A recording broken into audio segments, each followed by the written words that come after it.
Welcome to this sanctuary here at Tarot Parlor. The energy today is electric. I woke up with an urgent message about karmic exposure.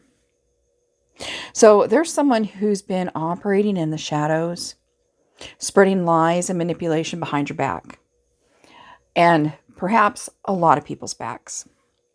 And these people or this person is about to have their mask ripped away. The universe has been keeping score and is about ready to reveal how their own actions are creating the very downfall that they've tried to avoid by taking these karmic actions.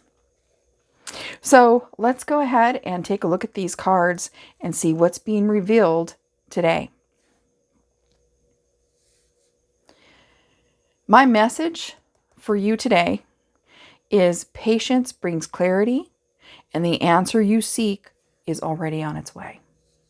So let's take a look at these cards. When we're done, I do have a psychic reading that is a sketch that we're going to go over as well. This is about the karmic. So one thing before we reveal these cards that I want to say to you is the karmics are really on their game, but they're also feeling very choked out right now because people everywhere are starting to wake up to what these karmics have been doing. So the manipulation, the scare tactics, the truth that only reveals someone else's truth, never theirs, and it's manipulated, and people are starting to see the manipulation. So let's take a look at these cards. The first card I pulled was the Five of Wands. So there is a lot of bickering and fighting energy within the karmic groups right now amongst themselves. And that is because they're being revealed. Their masks are being pulled away because truth is burning their disguises. Okay? So right now, the karmics are frantic and they're fighting amongst themselves.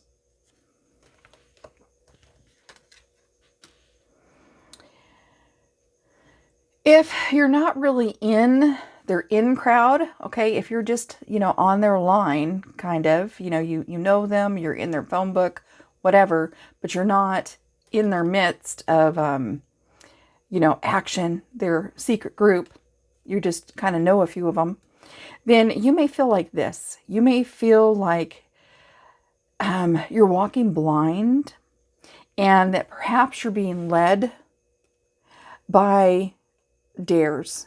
I dare you to go against us. I dare you to upset us. You already know what we don't like. Are you going to be like so-and-so? Perhaps that is what's guiding you right now, is those kind of swords that you're afraid to take a step in the wrong direction. And especially with their energies so high on the negative and in the bickering right now, you don't want to become a target. So perhaps that's where you're feeling. That's no place to be. Anyone that is making you feel that way, any one of those swords that is making you feel like it's a danger to have your own personal freedom and thought and opinion, is not the person for you. I'm just letting you know that. If you're somebody who's walking in truth, this kind of forced behavior, this kind of if you go against me, then you'll be sorry. That's really not what you're looking for if you're trying to walk in truth. Okay? There is the triangulation going on. So perhaps you're somebody that these karmics have tried to triangulate with. So what they've done is try to put themselves in between your relationships. So maybe it started off that you were the one that they were trying to say, come over here. I've got something to tell you about so-and-so, that person you're hanging out with. Here's the story. And they give you the story and they expect you to take their side. Okay. Now they're in the middle of two people that could have been a friendship. It could have been a relationship. It could have been mother-daughter, husband and wife, brother, sister, anything. And they get in the middle by telling the truth about the other person. And it's not even the truth. It's their truth. And they're so helpful. They just want to help that other person out. So they've got you committed to going to them behind your friendship's back. And you haven't even realized that's what you're doing. You thought this person had their best interest, was their best resource for whatever. A piece of advice on this: if you haven't walked somebody's pages, don't let somebody tell you the story about somebody's life and make your decision based on somebody else's book report on another person. You make your own book report about somebody. Don't triangulate with somebody else, because you're giving away your power and you're giving away that person's power. Okay, and that's what's happened in the past. That triangulation has gone on. And you kind of felt like you had to do it. If you didn't, you'd be sorry. Also, you did it because you wanted in on the world. You felt like you were in a dead-end path, and this person that was triangulating and offering the triangulation, hey, I'll be your resource between you and this person. And your life's going to be so easy because, I'll be your friend and I'll help you out and I've got connections. And you thought it would be so easy for you if you did that. But you have still found yourself back in this position where you don't know if you're better off or not. And now you're walking on glass, on eggshells kind of thing. Okay, not able to make your own decisions and having to deal with the bickering of the narcissist group. Okay, so that's what's happened. Here is what Spirit is telling you to do right now. Shift your perspective. Okay, your perspective of this person being the resource, shift it. Take another look and step away from the narcissist having that control in your life. It's time. Because karma has a world waiting for you if you do the right thing. And if you don't, you're going to be on this path. And I don't think that's what you want. It's what you're trying to avoid anyway. And literally, you've not achieved the world in what you've done with this karmic. And you're about to just be in this world anyway. So shift your perspective. And the light of truth is going to guide you to the world you're really seeking. Okay? All right. So there's that. Now let's take a look at this sketch. This was a hard one for me, you guys. When I've done a few of these sketches, they are on a playlist. So if you want to watch them, you can. These sketches come to me. Okay, so sometimes it's very slow. Like I could be drinking a cup of coffee or a cup of tea or some lemon water, whatever. I'm sitting there and the vision starts coming. And then it can transform. Sometimes an emotion comes with it. Sometimes there's a word that comes with it or an explanation, a sentence. Sometimes it's just an idea. This is the theme and what has happened or happening or, past, present, or future. So in this one, it started off with seeing something very beautiful. This very tall like a giraffe was what I was hearing. Very tall giraffe-like. Very long giraffe-like leg unicorn. And it was very young because even though the snout was shorter, more like a giraffe, because it was a youngster, but it had very long legs.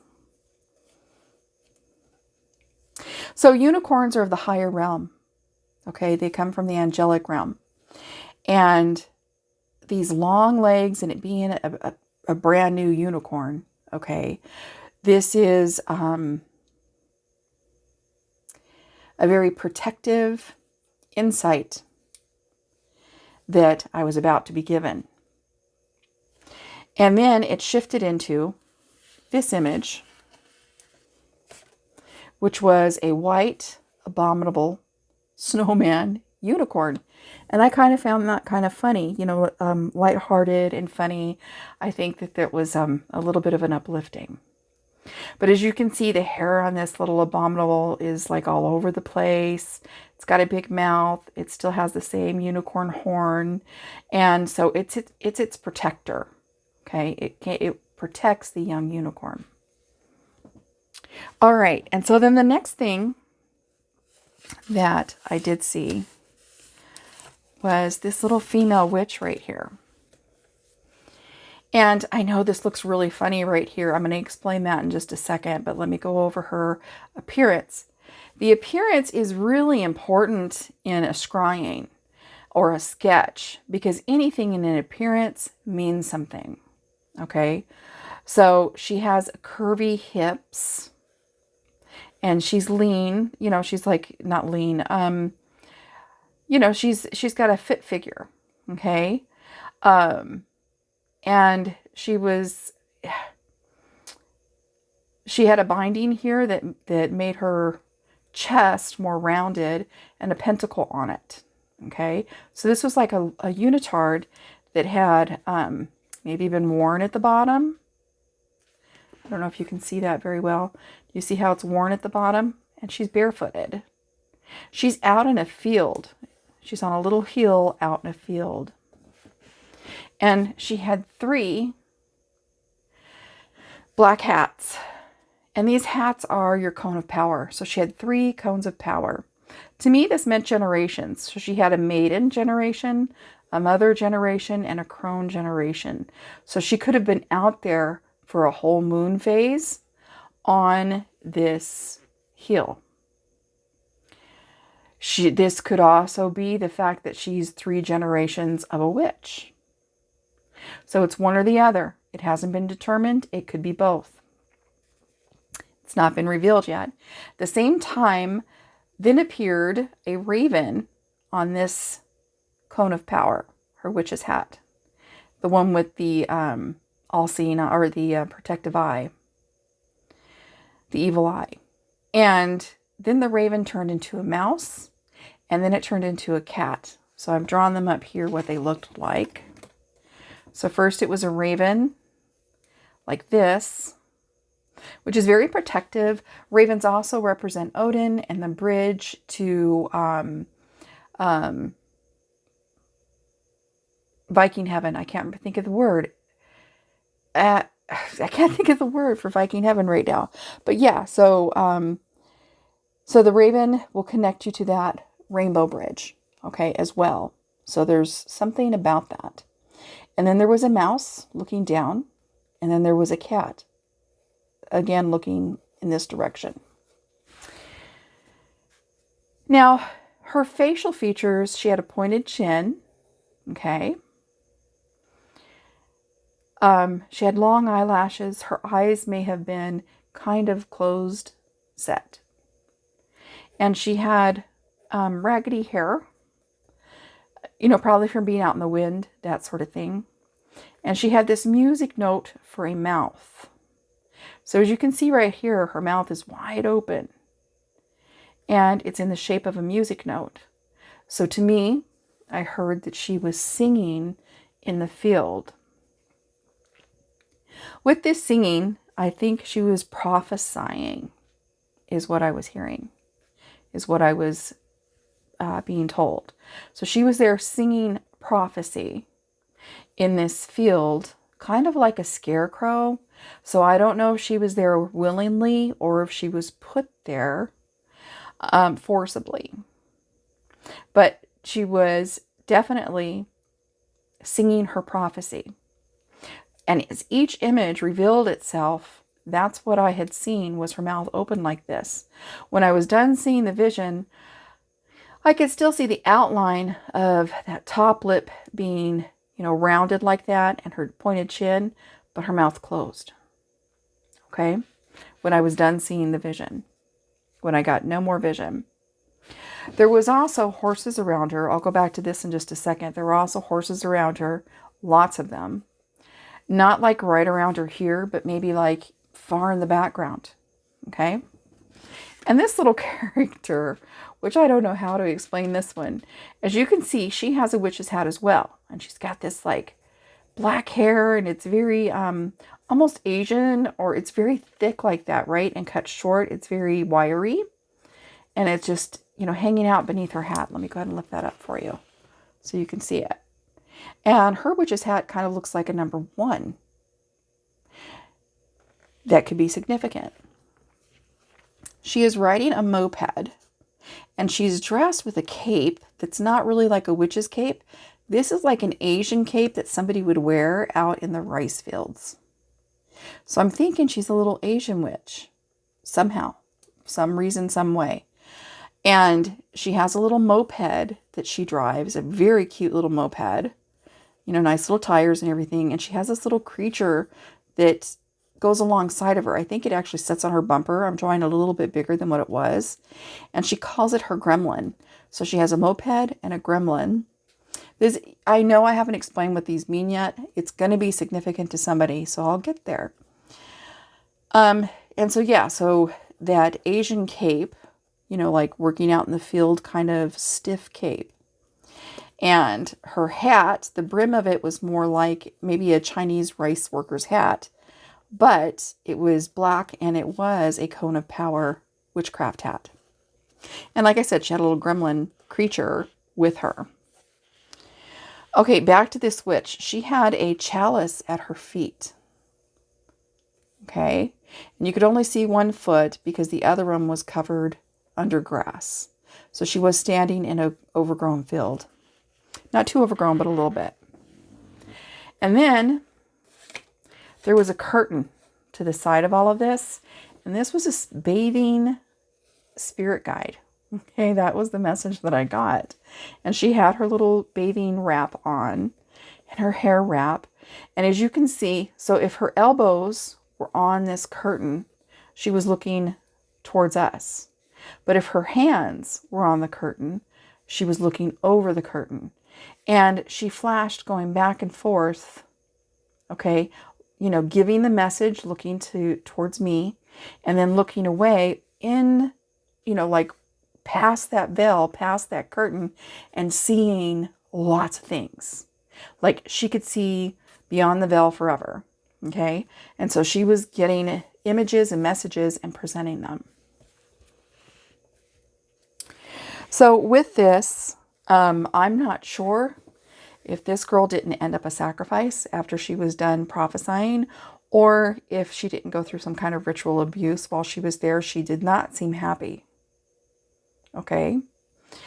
Very cute little witch's outfit that she was wearing. And like I said, she had the 3 cones of power on her head that she was adorned with. This is innately hers. So even if somebody was trying to sacrifice her out here or force her to be here, it did not belong to somebody else. This was innately hers. So it was her 3 generations, or her moon phases that she was working with, that she had called on. So her maiden, mother, and crone. Okay. And I do think she was very knowledgeable and loving and pure and kind.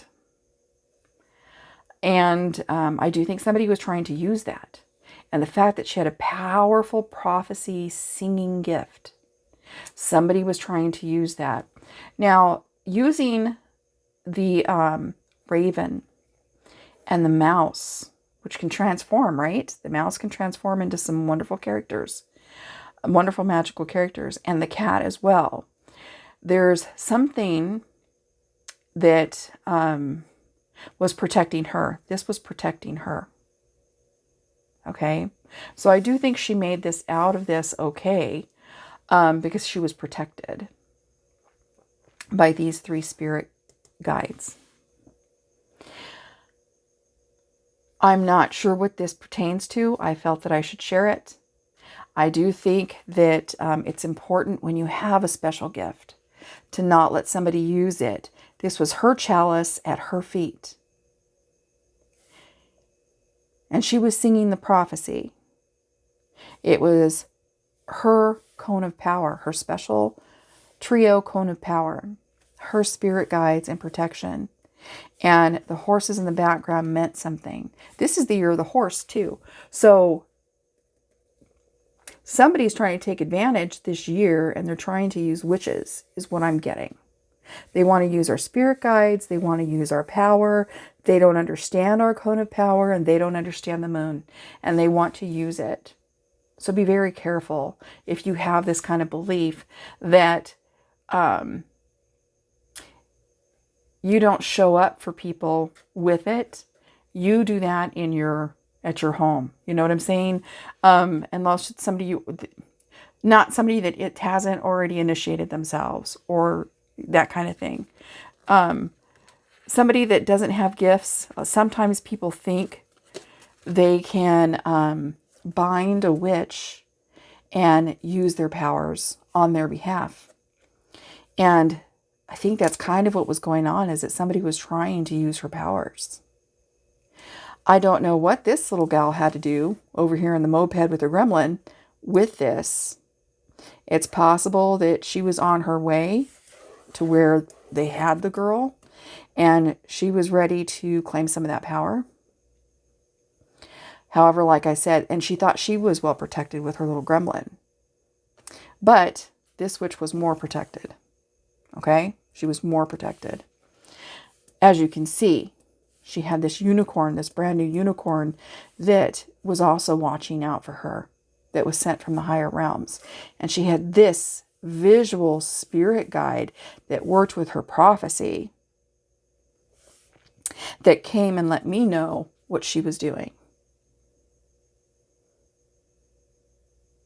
So I'm letting you guys know that be careful with your gifts. Guard them. They're precious.